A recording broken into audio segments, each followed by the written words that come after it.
What's going on, y'all? Today's guest is Benny Pough, the CEO of the record label Diverse Media. But Benny, before starting his entrepreneurial journey, has had 30 years of experience in the record label industry as a record label executive at the highest level. He started off with an internship and then working in promotions for Motown. He's also worked for Arista Records, MCA Records, where he became a senior VP. He also worked for Def Jam as a senior vice president. And then one of his last labels he's worked for before going on his entrepreneurial journey was Roc Nation, where he was the president. He was the president of Roc Nation. So much experience, so much deep knowledge in the world of labels. And today in his entrepreneurial journey, he has his own record label where he discovers and signs artists. He's also a partner for the app Candid, Kandiid, where you can take one piece of content and create several pieces of content, as many as 40 pieces of content, and even monetize your content. So definitely keep an eye out for that app.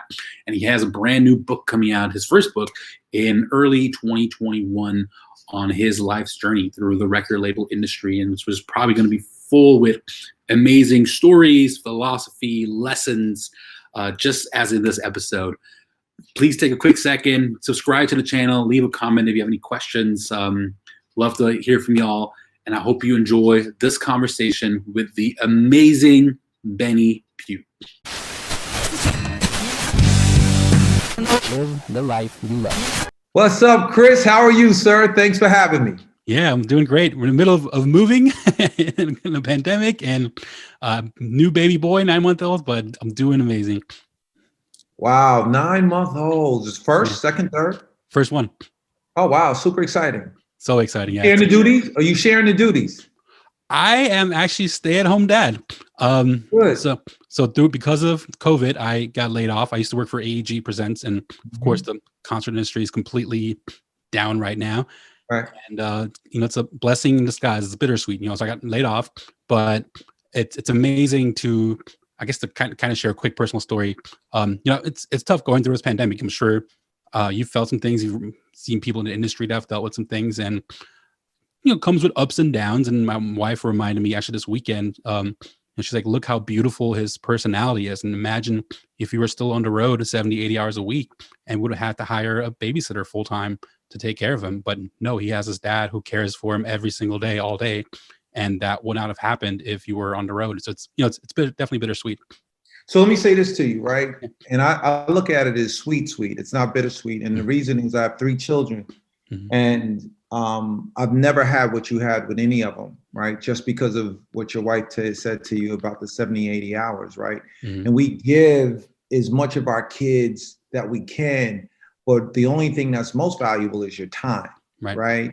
And this soon shall pass in the future, but this isolated moment of real time spent is invaluable. When I was working at MCA and my kids were born, California had different rules back, and they just have different rules, period, right? It was the first time I was actually ever introduced to baby bonding, when fathers actually get 30 days off to bond with your child. Oh, wow. Yeah, state of California, absolutely. Even so in the that music was, industry? Even if you're in the music industry? Yeah, I mean, it's statewide. Wow, that's amazing. Yeah. So even in the music, so that was unique to your point about it being in music, and they were very strict about it. Like you had to take your baby bonding time, because think about it, fathers, you don't get the opportunity to take off, get your compensation, and also be a part of those very delicate, integral moments in raising your child. So be blessed for this, because you know what? Life is going to come back. And what's going to be most important, you would have planted all the seeds that you needed in this very pivotal time in your child's life. I love it. Sweet. I'm changing my mindset. Thank you. I love that. Another quick fun fact. So I saw you signed Future to Epic Records. And one of my shows I love to brag about to my students is that I got the book Future at House of Blues in New Orleans in 2013 with Meg White from ICM. Right. So a quick little fun fact. But so with this year, right, the shutdown and COVID, the industry is completely changing. And you've been busy this year, like very busy. You've launched a few new projects. You launched your own label, an app. You have finished a book that's now coming out in March. I guess give everyone a little bit of a preview of what it is you're doing currently. And maybe even like if you want to mention, I'm a big Joe Rogan fan, and he always talks about sober October. You're having like a sober 2020, Right. a challenge of not drinking. There's a lot that you're doing this year. So give everybody a little bit of preview what you're most So excited it's about. really interesting. It's really interesting that you said that, is because after 3 decades in music, right, realized that it was time for me to take my destiny in my own hand. I've been a part of some incredible teams, some incredible labels from Motown, Perspective, MCA, Def Jam, Epic Records, and Roc Nation Music. And what I realized in my journey was that I brought a major contribution to the corporate end of things in both identifying executive talent as well as identifying musical talent, right? And compensation was great, right? Like, made a great life, was able to, live the American dream, but didn't own any equity in the aspect of all of what I've contributed, right? So I decided that, you know what, I want to take a step at it myself, right? I want to go in and create my own destiny. It's sort of this, if any time, no better time in the present. So that's when I launched Diverse Media, which is full-fledged distribution model that we give artists an opportunity to maintain their license, their repertoire, and we give them licensing deals, as well as I have artists that are signed directly to me and my label that I have in the studio. What's been amazing, I think, and to get into the clarity point about the pandemic, right, is I too did the same thing, right? Looking back in 2019 was like, you know what, not knowing this is where we were going to be, of course. Right. But I wanted to, get my focus and really get my spiritual value and reset and get a true understanding of how I was going to move forward in my life. So, I'm a very spiritual Bible person, devout Christian, and was like, you know what is the book about? Whether it's the Bible, the Torah, the Quran, it's about sacrifice, love, giving, right? So I felt what I needed at this point was sacrifice. And I too am a wine aficionado, and enjoy wine, and said, like, you know what, God, I want clarity. So I actually am coming on the anniversary of being 1 year, the 21st, right? So in giving up great wine, right? All the Chateau Lafitte's and, all of that good stuff, right? I realized that, it opened my eyes and my vision and allowed me to look at the world forward, right? And taking on different habits, like, instead of just working out, I now hike, right? And repivoting my mind, which allowed me to see life differently.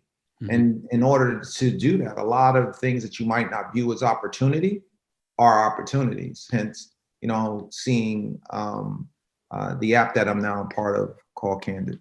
So this is a question I actually had more towards the end, but since you brought up your faith, how has your faith helped you get through this year? And I guess how has it helped you navigate through the music industry? Because I'm not sure if it was different in your experience, but in my experience, I didn't meet a lot of people that were also Christians like me, and it was challenging sometimes, being like sometimes the only one. But how's that helped you throughout this year and being in the music industry?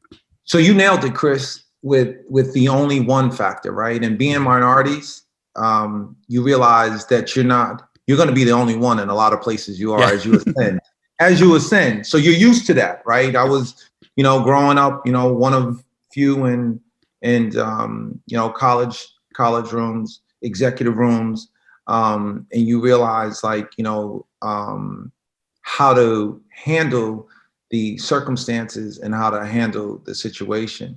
For me, it was all about conviction. Like, I wasn't going to succumb to the, right?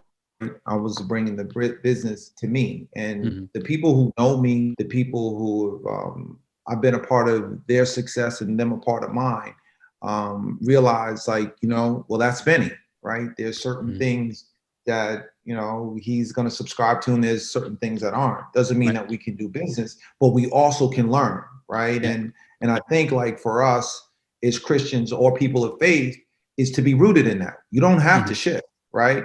Right. You know, you may not jump in leaps and bounds, but you'll get there. I had a 30-year run being me, right? So because I was a Christian didn't hold me back, right? If you don't work, if you don't put in the work, you're gonna get out regardless what faith you are, right? So ideally, I think what people have to be, and what we're really talking about, is confident, right?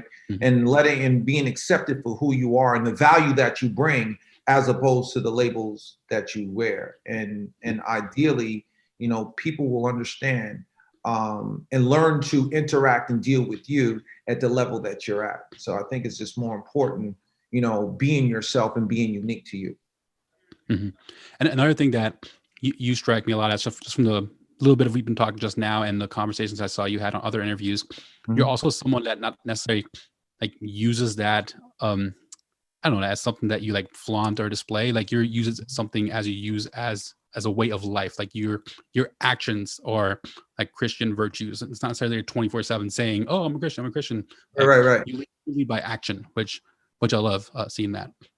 Right, and what's important too, man, is, you know, I'll tell anyone, don't measure your life against me. I'm not Christ. So don't say, well, yo, Benny was drinking last night, so it's all right to do. No, listen, I'm work in progress. I'm work in progress just like everyone else, right? But I came up in a very value-centered home. My mother, who's a devout Christian, you know, she's the type of woman that, you know, there was nothing greater for her than her God and, you know, Jesus Christ. And for that, my moms wouldn't be the one like, hey, mom, the police got me because I stole little Mike's bike and I got caught. You know, my mother's going to take you to the police station and say, this is what he did, and it's God's will that happens, right? So it was very white and black in my household, right? There was no gray area. You couldn't finagle your way out. So, you know, with that, I learned in business,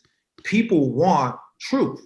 They want authenticity, right? They want to know so they can then make their decisions based on facts, right? They don't want the fudge. People don't want a glossy perspective, right? They want to know, what is it? Give me the facts. Tell me your honesty, and now I can judge and move on. But if they can't value you and your words, then, you know, a lot of bad decisions are made that way. Yeah, if your word doesn't mean anything, then it's gonna be very, very tough for you. Absolutely. Yeah. Well, before we started recording, you talked a little about real estate, and so I really want to make sure I asked you about just investing in general, because I also heard you talk about another podcast, investing in Amazon, like pretty early on. A lot of people, I mean, just people in general, but especially in this industry, I feel like a lot of artists, what holds them back is finances. And just add a disclaimer: none of this is financial advice. Of course, anyone should always ask a financial expert, but these are just some lessons from you that you've learned from your experience. But do not, like, for real, do not listen to me. Don't listen to me. I'm just joking. But what is something that maybe artists could do or look into to set themselves up better financially, towards maybe not just relying on music in the beginning, but maybe they have some other investments or savings that they can maybe help build up their wealth? You know, I think what happens, and unfortunately, people forget that artists are people, right? And no different than me, whether it's your aunt, your sister, your mom, your brother, your wife, your husband, right? We all need to aspire for the value of lessons that are given, right? And spend the time to learn what it is that your interest or what it is you're participating in. If you're making a lot of money, you need to learn about money, right? Like, because if not, you're actually learning on a curve with a lot of money, right? And that's not what you want to do. So I think ultimately, and unfortunately, the schools don't just give a basic rudimentary course on 101s in life, right? How to maintain a checkbook, right? How to open a savings account, right? The things that are needed in trading equities on E-Trade and things like that. You know, when is a will needed, right? All of just the basic things that you wind up, if you've not been prepared and you get a lot of money, you're not prepared for. Right. So artists as well as novice, right? People who haven't had money, who now have money, is to always develop a good team, right? And ultimately, until you figure out, and this is what I did, man, I put it all in a checking account. I didn't want to gain interest, right? I didn't want the government to come after me for nothing. So I just put the money in the checking account till I figured it out and learned about it, right? And ultimately, finding that perfect, that accountant, which the first one might not be the best one, right? Finding, a lawyer if you're going to be traveling the avenues of doing deals or in essence buying properties, right? You need someone who's good and realize, like, guess what? Forging a relationship as opposed to just one-off. If you do business with someone you like, follow up with an email on their birthday, right? Just hit them, how you doing? So you can actually go beyond transaction and then start to get into relationship. And I think for artists, unfortunately, when you hit it, right? Because think about it, success for artists is lotto for a lot of them. These kids coming from the street, coming from the hoods, coming from situations and circumstances where they are now the provider for the clan and never had resources to manage before. It's a lot and it's overwhelming, right? So until you can figure out who is what, hold on to it. Don't spend. Hold on and figure it out. Yeah, I definitely always want to encourage artists to work on becoming a little more financially literate. Like I took a risk this semester with my artist management class, and I put in a whole lecture just about money, like teaching them about, just some concepts for students to look into, like the Dave Ramsey baby steps, to what are index funds, what are mutual funds, what's a high interest savings account instead of just a regular 0.01% interest savings account. I think it's important for artists to look into and to really build their business up, because it's a business and the money is a giant part of the business succeeding. Absolutely. Yeah. Absolutely. So I'm gonna throw in a few questions from some of the people that follow the podcast. So this one, they'll be random here and there, but his first one's from Slim Undisputed. He asked, what is one of the first things artists should do going into 2021, or maybe as this year is wrapping up, right? What can they do now to prep themselves to launch themselves for next year? Wow. The best thing is this has been an opportunity for you to really hone your craft, right?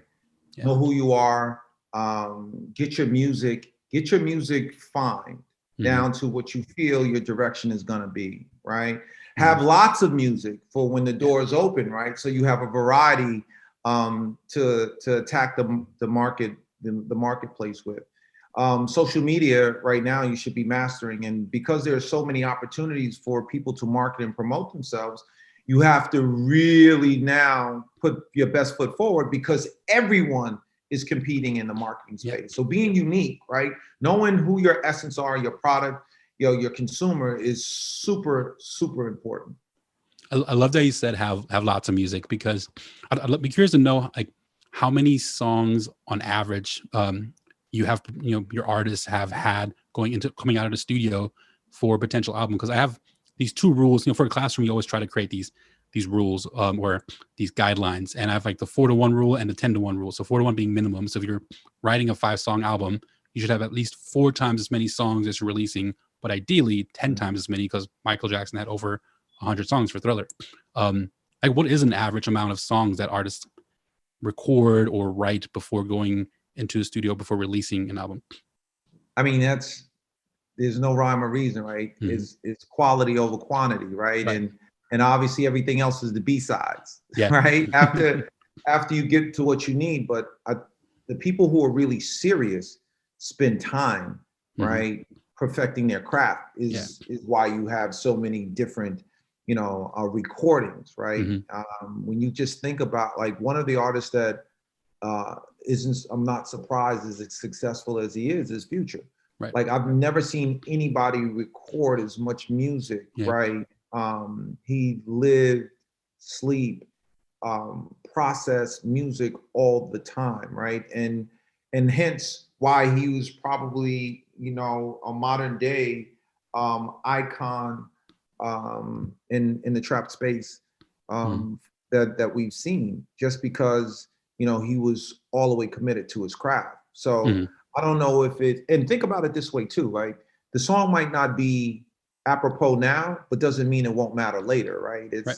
It's what you lay down, get your thoughts and ideas down, right? Mm-hmm. And you'll finish it and change the track and do things later, but put those thoughts down. Yeah, I love that. One of the guests I've had on a podcast was Lady J Bookums, and she talked about when you're recording an album as an independent artist, your promo budget, because a lot of independent artists will record an album and then spend all this money, all this time, and then have no money for promo. And she said you should have at least as much money for promo as you spend for recording. So let's say an independent artist spends $5,000 to record an album. Knowing what you know, where would you advise an independent artist spend that money for marketing? Would it be all on Facebook ads? Would it be getting a publicist? Like, where would you advise them to focus that energy? So I think it's important to knowing who you are, Mm-hmm. right? If you're in how you want to expand yourself in the marketplace, right? If you're an artist that's you're a live performer, right? It may be more value in you getting using resources to get to the best gig that's going to get you the exposure, and then expose that with social media, right? Because your live performance is key. If you're someone who's mix show friendly, right, and you have a record that's kind of catchy, super catchy, right, you might want to isolate a marketplace, right, at a DJ level, and then also isolate that marketplace from a social perspective, right? So once you know who your audience and who you're going after, defining, then you can create the opportunity that you feel is going to give you the most bang for your dollar. But knowing who you want to appeal to is going to be the best way of going about. Yeah, I completely agree. So one of the things I just want to kind of touch on is I have a lot of hip hop artists that reach out to me asking about these different things that they're getting pitched to. Like, they're constantly getting pitched on Instagram and social media for these radio promotions where they're spending a ton of money. And you having been on the label side and having been a radio promoter, and I know friends that are radio promoters, like, it's really hard as an independent to compete with someone that is literally flying market to market to schmooze with program directors, take them to shows, take them to like fancy dinners and so on. Like, what are your thoughts on independent artists like spending any money at all or on radio promoters? Well, I think if I'm understanding you properly, are you talking about national independent promoters, or are you talking about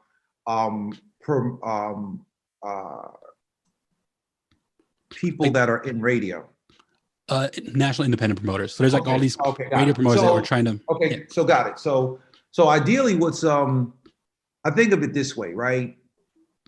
And this is what's been the philosophy for us, and I don't think that it changes, right? Even with as much data that you can read, you can obtain, and how like the whole world is now in your market. If you're not hot at home, right? Then what are we really talking about? Yeah. Right. So how do you make home relevant right now?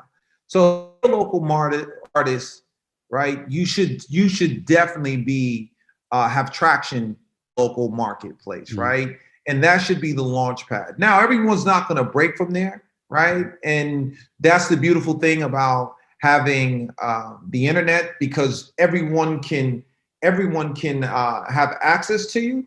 But it always comes back to who are the people who are going to support you most, right? It's easier for you to create traction and momentum if you live in Mobile, Alabama, right? Because you can take that one show and do 2 shows and do 5 shows and create a fan base, right? And now you have an army of people who can now go out socially and talk about this as it is to, okay, I'm in London, I have a great base, but I'm never going to go there, and people are not going to, it's not going to be sticky, right?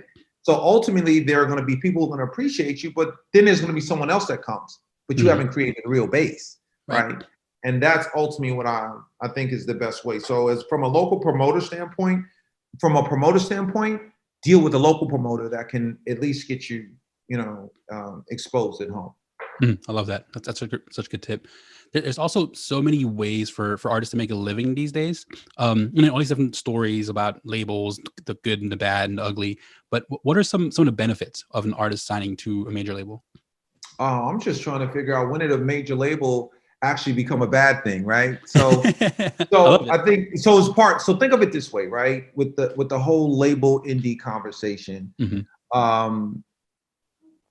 who's taking the risk? It's like buying a house, right? The bank is extending you a loan, right? You come with your percentage. What do they require now? 20% down, or 10%, or you can get creative. 3%, 5%, right? Or whatever. Some situations, none. Who has all the risks that you might pay? The bank, right?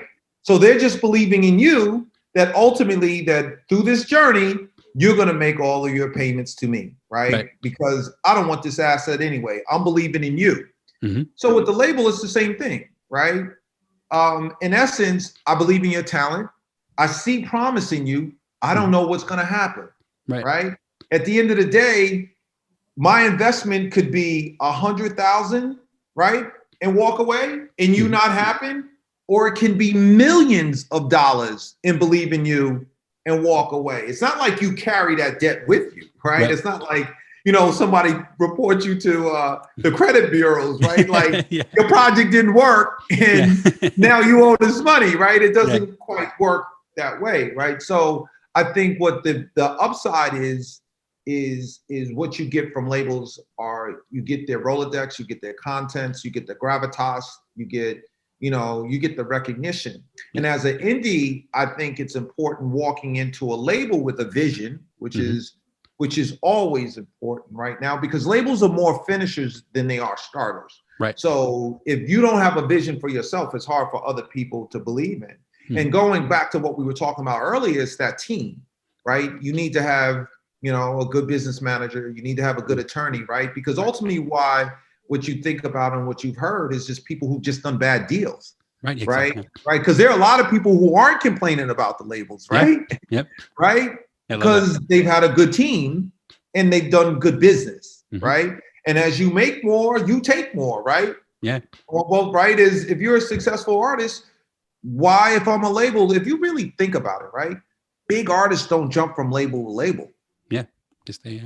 They're there for their career. And they're not complaining about their deals either. Right. So in essence, you have to think those are people who do good business. So start doing good business coming in the beginning, knowing what you have to give up, right? And knowing what you're willing to give up, and realize, like, guess what? This label opportunity may not be for me. So I need to stay independent a little bit longer until the right opportunity presents itself. Just because someone offers it to you doesn't mean you have to take it. Exactly. And now being in modern day, you can actually create enough momentum and traction on yourself to now for those labels to pursue, right? And become in a competitive situation with you. So it all starts with the talent. I love that. That's such a good answer, because at the end of the day, it's not necessarily the artists are getting screwed by the labels. It's they're signing the deal. They're presented with a deal, and if they have the right team in place to negotiate that deal, I mean, just because they get a deal doesn't mean that's what they have to sign. They can negotiate it. The label's always going to present their most ideal scenario first, and then the artist has to kind of work backwards and try to figure out, okay, what's my most ideal scenario, and have the right team to negotiate and find a place somewhere in the middle. I always look at life this way, right? It's just like we've all bought cars, or at some point, most people have. If you go into the dealership and it's $19,979, he tells you about all the features. He tells you, how it's been rated, tells you that it's the best car of 2020. And you go, okay, cool. Then that's on you. Right. Because nobody pays sticker. Right. Yeah. Right? There's room in there to negotiate. Yep. Right. Absolutely. So it's all about the research. Yeah. So you said the labels are more finishers these days. So speaking of getting ready to, developing yourself to be ready for a label, I know you talk a lot about the it factor, and a lot of people talking about having it, but to give artists some specific guidelines, something they can measure.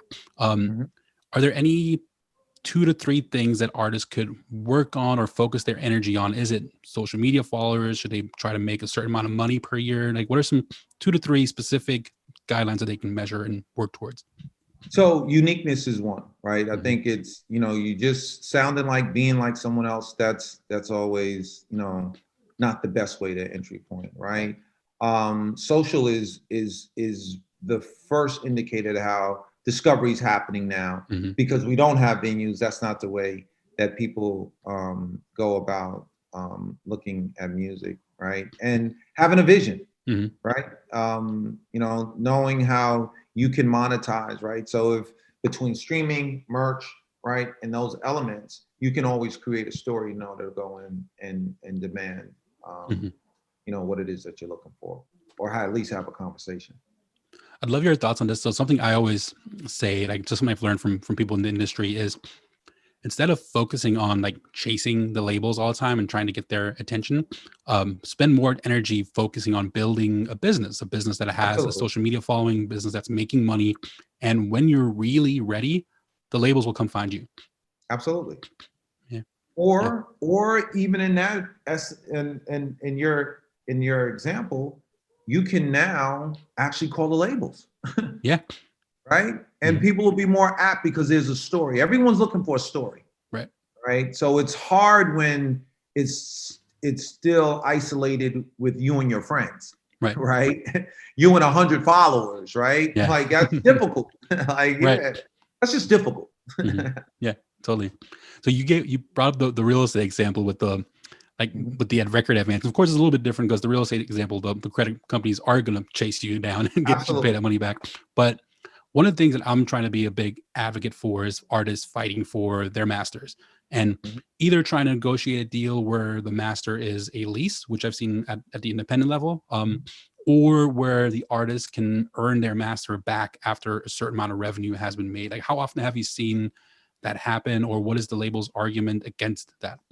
I mean, there's more flexibility now in those conversations, but in essence, once again, if you think about it, all the risk was taken up front, Right. right? In order to make you a star, right, we Mhm. had to put all of the collaboratively to build you, right? Mhm. But all the financial risk was taken on behalf of the label, right? So Mhm. here's the opportunity to monetize. But I think it's once again structuring deals. Right. How do you view, and a lot of that depends on leverage. If Mhm. you coming in, right? You remember when um who is one of I mean, let's think about it. Who has actually in modern day retained their rights from an independent perspective, or very few artists have, Mhm. right? It's not But necessarily like the bigger artists. It's more like on a smaller scale. You hear that like when the advances are like $5,000 to $10,000 or $20,000, but never like yeah, really on the big scale. yeah, that shouldn't even be a conversation though, Right. right? I mean, in essence, I mean, let's talk about it, right? Yeah. If you're giving up your masters for $10,000 after taxes, right? Even if you're in the 21% tax bracket, you're getting $8,000, right? $7,900 from that. So you've Right. given up your life's work, right? Right. Or you're Yeah. giving up your future for why, Mhm. right? Same. So once again, you put the value on yourself, Mhm. right? Because in essence, you have to think about more than the immediacy of the dollar today if you're true to the art and think about tomorrow. And that's why, our conversation as far as creating businesses is more important, Right. right? Mhm. And there are enough stories out here for people to learn from, Absolutely. right? Absolutely. Yeah. So many. Another thing I'm trying to be a big advocate and a voice for is for like the artists that come from like a less fortunate situation, like which tend to be like artists that come from minority groups, and they maybe come from a lifestyle where maybe they had a single parent, or things were just really rough at home, or maybe they're just really low income areas, or maybe they live in dangerous areas, and they've just worked really hard on their music. They're grinding, and then that big label comes along one day and gives them a bit, waves a big check in front of them. And sometimes those are the artists that tend to get quote unquote screwed, or they get Absolutely. get signed to a deal and they never actually release an album. What are some red flags that these artists should look for, and what can the industry do as a whole to be, I guess, kinder to those kinds of artists? Well, Man, now we would be on a whole philosophical, right, journey on how to be kinder. I think what's most important, again, and even is, realizing your strengths and your weaknesses, right? Just because you come from a disadvantaged situation doesn't mean you should disadvantage yourself, put yourself at a disadvantage, right? And what we do, in essence, we start spending the money and thinking about all of the trinkets that come with it, as opposed to how this decision is going to affect us.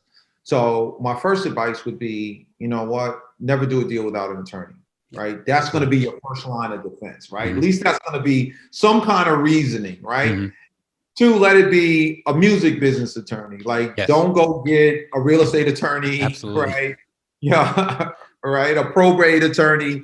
Get you a legitimate attorney that can help you. Because if you think about it, if that's going to cost you $1,000 of that $10,000, at least you're protecting the upside of your success, right? In the conversation, because at least you can have great, banter with someone who's seen it and done it during back and forth. And normally, right, an attorney might know a good accountant, and with that attorney, ask them for 3 accountants, right? So now you can pick one of your other choice. Like, just don't recommend me the one person. Do you know 3? And do some work on your own, right? There's other artists that ask them who they use, right? There's business people, ask them what they think, right? And if you're just someone that's in that, in the first one coming out of the circumstances, right, then a lot is put on you to find out, like, what's going to be the best thing, because you want to protect your interests and your family's interests on your art, which in essence you hope is going to be a revenue stream for your family. So you can't just give it away because you're anxious. It may not be the time for you, right? So in essence, what means more, right? Giving it all away in the beginning, or waiting and maintaining what you need that's going to feed you and fulfill you over time. Absolutely, yeah. Do you have it? So for the artists listening, there's been at least 3 attorneys on this podcast, and I'll definitely make sure I'll share that in the show notes if anyone's looking for attorneys. But do you have any advice for artists on how to find these entertainment attorneys? Start in Atlanta. There's some great ones, man. Atlanta, yeah. It's that's a good music hub. It's a great place for minority talent, African Americans. And if you realize, party of hip hop is emanated from Atlanta over the last 20 years. So there's several Yawanda Carter down there. She's super dope. And there's several others, but Yawanda's really good. Awesome. I'll have to do some research and some attorneys over there as well. Donald Woodard, yeah. Donald Woodard's really good. He that do a lot of local independent stuff. Awesome. Great. Thanks for that. And then switching gears a little bit, going more to the people that want to be managers and people that want to work for labels. So this first question is from a student of mine. He brought this up the other day in class, Mateo Correa. So in class, I have them watch a interview every week from an artist manager. So you can see all different types of perspectives. And they watch interviews from people like Shep Gordon, Rebecca Leon, Dre London, Key Henderson, and many more. And a lot of them, they find common things that these managers talk about. And a lot of them talk about waking up every day thinking about, okay, what can I do to help my artist today? And a great question that Mateo brought up was, he wishes that some of these managers talked about maybe like a checklist. Like, what is a checklist that a young manager can go through that when they're working with their new young artist, of things that they should be doing every day to help their artist? Organization is key. Obviously, maintaining the relationship with the label is important, right? Knowing deliverable dates, right? Because now, as an artist product, right, there's deadlines that are needed for you to come to market for everyone to monetize, right? So being key on that, locking in on the vision, right? So what is it that my artist needs? What's the comfort space for my artist? How does he or she work, right? How are we going to fulfill our obligations, right?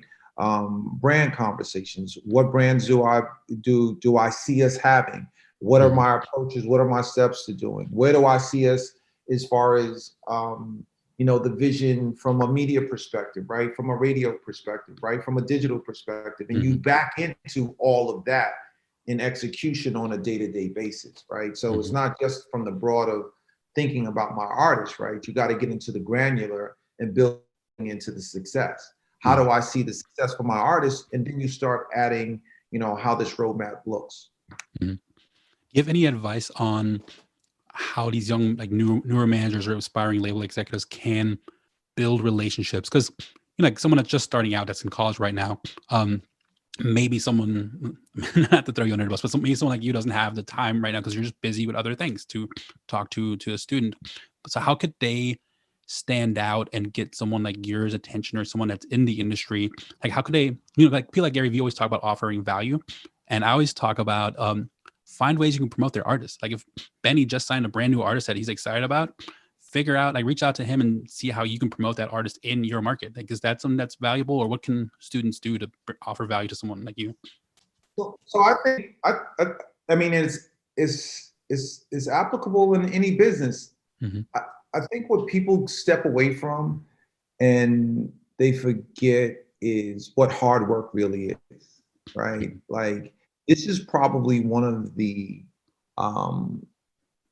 knit businesses in the world, right? And there are a lot of businesses that are closed shop, right? Someone brings you in, you can only get certain doors, right? But in essence, that's pretty much anything, right? But knowing that music is as I stated, like a lottery of sorts, right? Just because it's so small, but the presence of it is so big. Like, when you think about the entire music business, right? And you compare it to like Amazon, they might have the same amount of employees, right? The entire music business, right?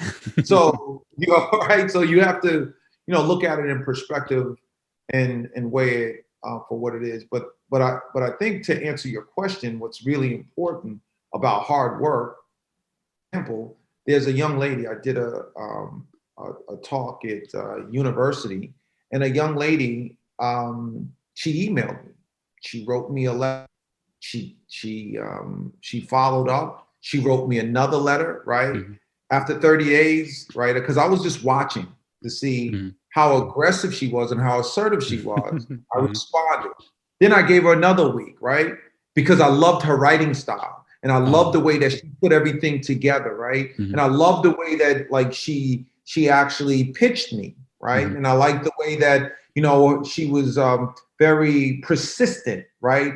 Not that I didn't, and I never responded in the beginning, right? Because I wanted to see if you're going to be discouraged. Right. Now, she didn't know, right? Yeah. But I saw something in her through her writing, right? And ultimately contacted her. And now, guess what? She was like, in her letters, she talked about I needed a mentor. So now she's my mentee. And now she gets a half an hour of my time every week. Oh, that's awesome. Right? Just because, once again, there's a process for me. I can't do everyone, but people who are willing to go the extra yard and put in the extra effort, you're going to get to where you want to be. Yeah. Right? It might not be where you want it at that time, but you'll get to where you want to be if you're willing to put in the time and the hard work. So getting in the business is, if you hear all the stories of the people who actually are now executives, the stories are insane how people got it, right? And the ones who made it, right, outside of the few that are, through nepotism, right? There's a lot of perseverance, right? There's a lot of commitment. There's the extra, 500 miles, not extra mile, right? In order to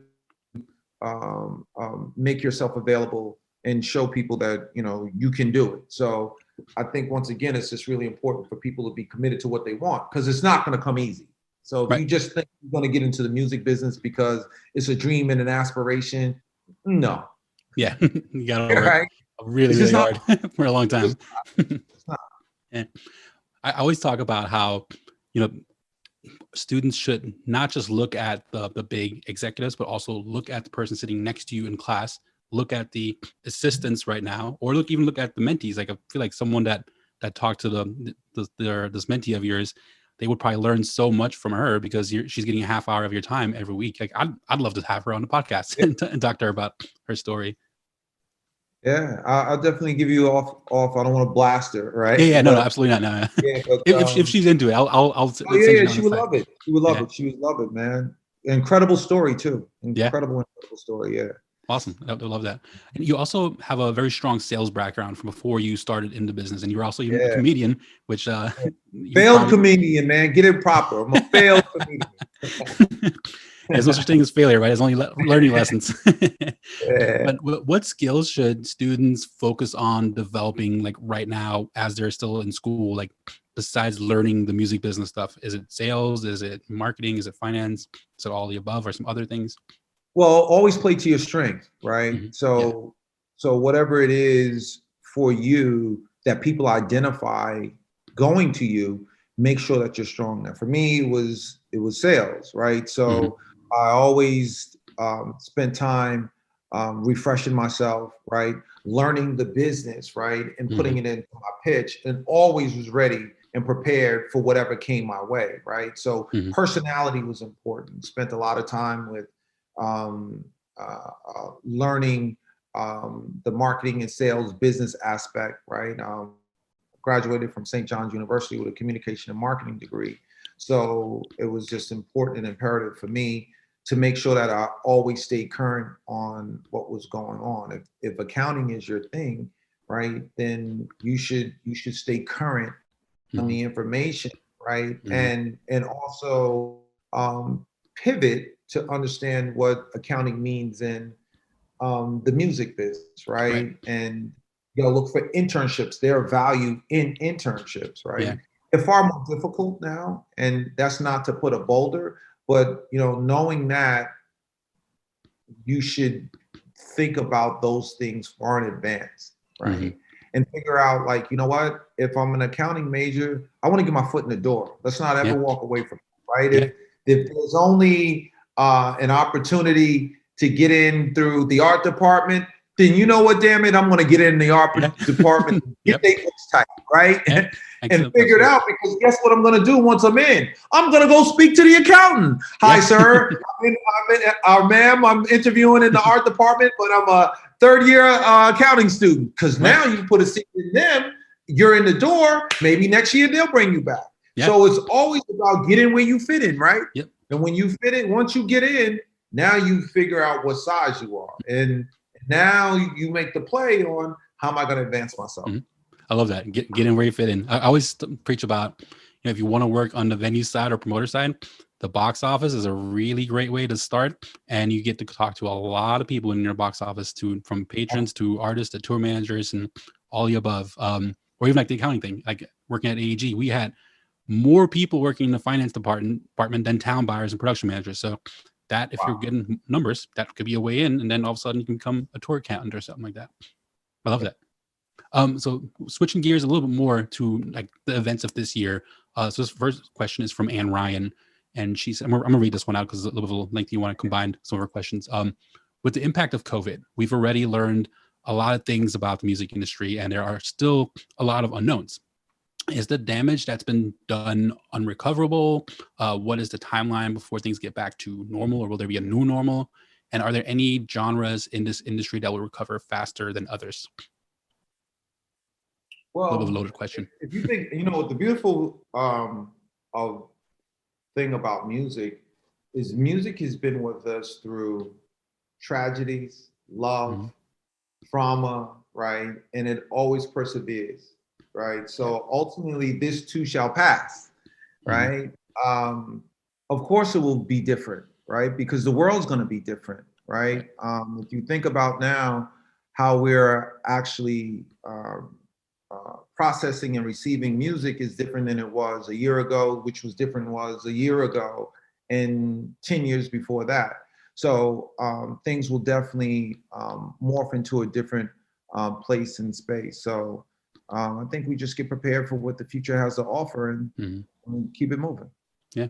How do you feel the two different sides? I mean, there's multiple different sides of the music industry, but like the main sides, like the touring side and then the recording, publishing side, like how do you feel those two different sides have handled the impact of COVID compared to what other countries have done or other industries have done? Well, I think COVID is kind of like caught everybody, right, on figuring out now what's going to be the best way on how to make my business bulletproof, right, and realize like the gaps in areas that need to be tightened up, right, and also look at on how we see the business, right, whether it's touring, publishing, and making better deals for both the artists as well as for the labels, and how we can coexist in both entities. So the future is be new, just as we can anticipate, right? As things progress. Yeah, and this question is from each, so combo question from E-Turn. She's a rapper from Orlando, and then Javon Polanco was really good promoter, a really great hip hop promoter based out of South Florida. As you saw this past summer after the George Floyd uprising, many record labels rushed to put out statements, and a few other new organizations came together to hold them accountable. But 6 months later, and we still haven't seen much change. What do you feel needs to happen to make the necessary changes for minorities and women in the industry? And why is it so hard to make these changes? Wow, did he ask me that question? He's actually said he's met you before at a restaurant he used to work at in South Florida. Wow, that's crazy. So, I mean, we'd be talking for hours about that, but let's try and unpack it a little bit. I think the change is going to become when the value people, minorities, understand their value. If hip hop is the #1 genre generating music in the business, and you go to places that don't look like you, that's a problem in itself. Yeah. But independently, if all you think about is just your success, right, then that's all you ever deal with. You never come in as a group, you never come in as a troop. The power, right, when I came up in the music business was the independent labels, right? If you think about the Bad Boys, the Rockefellers, No Limit, right, So Def, right, and the list goes, Murder Inc., the list goes on and on, right? What that did was gave the foundation for minorities and women, right? Well, women are minorities, right? The opportunity to learn in the business. So although you weren't at a major labels would come and get talented executives who had the opportunities and being in winning situations. Now that the indies aren't prevalent, right, like they used to, it becomes very streamlined for opportunities for us because we no longer have created our opportunities. We've distanced ourselves from being in a position to grow because it's the numbers of us aren't in positions to continue to move us forward, right? So it becomes problematic for us to have any say when it's not enough of us at the table to have conversations to move things forward, right? It's back to where we started this conversation. When you're the only one, unless you're the president, right? You're just one voice, right? You can fight, right? And most people in these positions do fight, but it's just like, you know what, yelling in the woods. Yeah. Who's listening, right? Like you might get some things, right? And you're on a different path now, right? As far as how you're going to accomplish a goal in moving us forward as an individual, because unfortunately there isn't a group that can help move us forward or that we can lean on, right, with power and gravitas that's gonna actually make our voices loud. So ultimately, moving in the future, minorities are gonna have to really, get in the position. And if pandemic hasn't taught us anything else, you don't need everything, right? Right? You learn to survive off what you really do need, not the wants, right? And ideally, we have to collectively start valuing ourselves, right? Like, especially while we're in this position of power. If hip hop, Black music is in in position, then you have to demand that you want more people, that can relate to or be replicate what it is that the marketplace is dictating. Mm-hmm. What is something you'd like to see change about our industry? Fairness. I mean, just to echo what I just said, I mean, fairness. It's important now for women, minorities to have an opportunity and to be a part of the big decisions, right? To have be stakeholders, right? Like it's cool with the salary, but like give up some of that equity, right?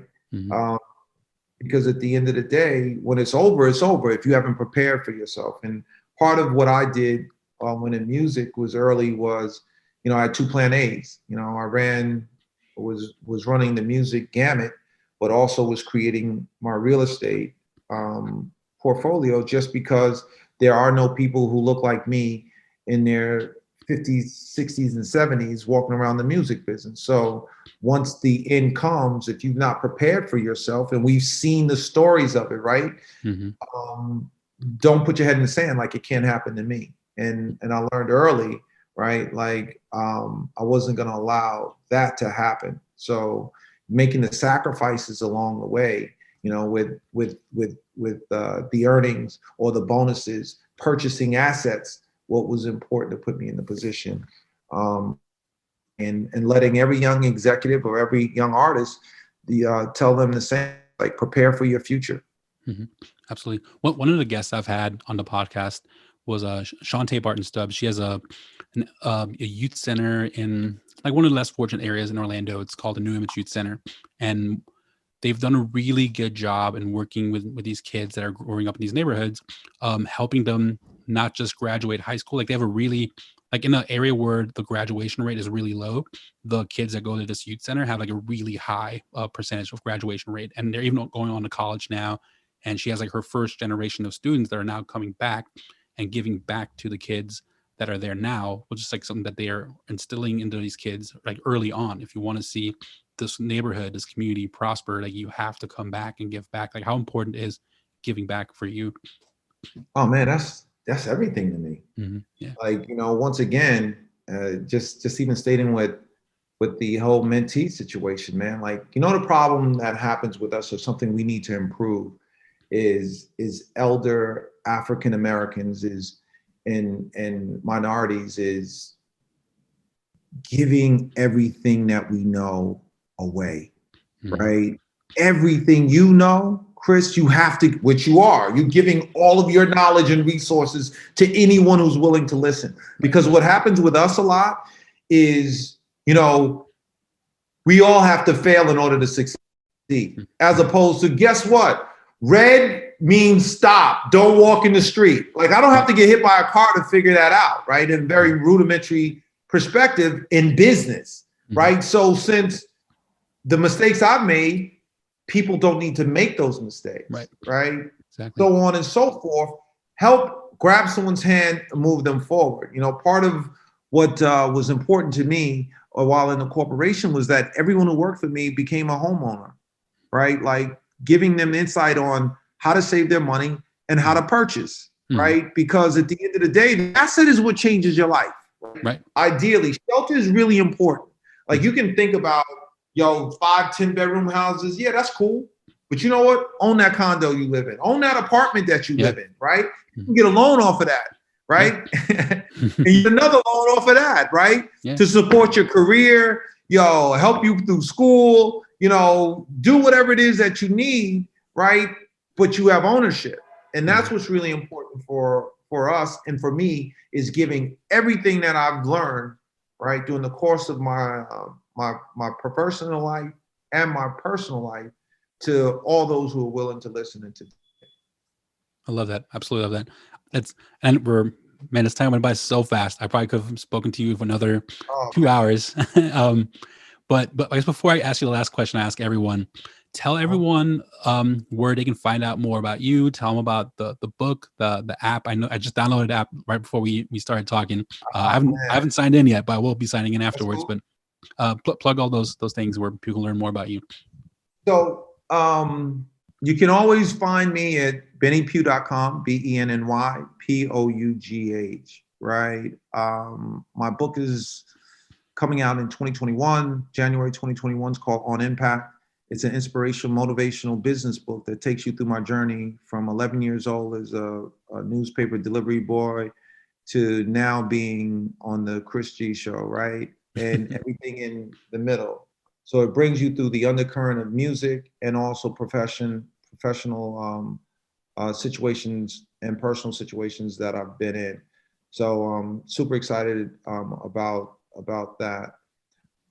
Just released an app called Candid, which is it's a amazing story and concept that a young man, Antoine McLaughlin,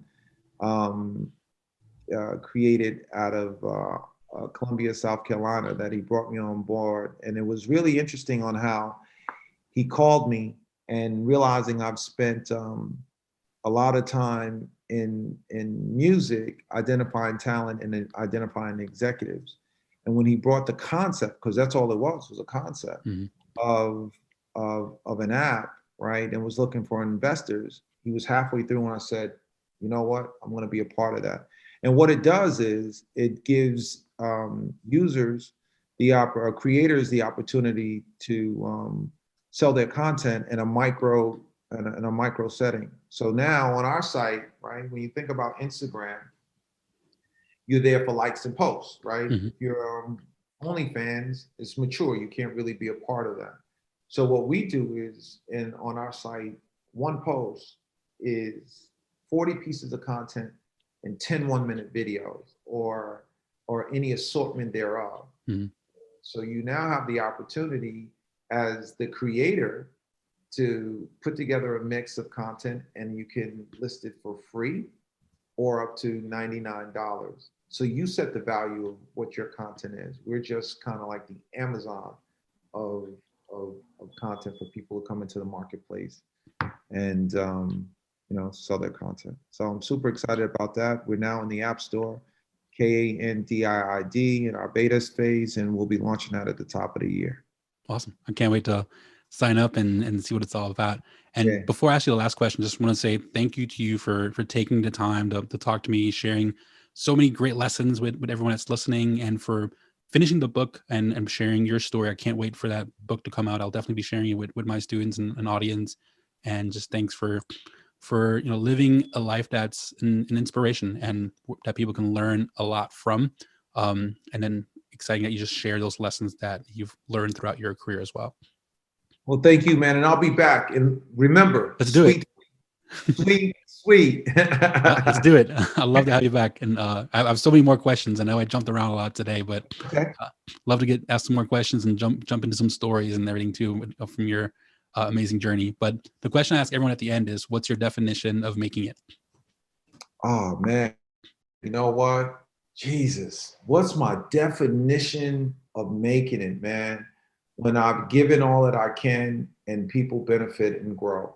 So that's for me. It's like, it's really important for the people that I surround myself with and the people I come in contact with to get the best opportunities that they can. So I make it when you make it.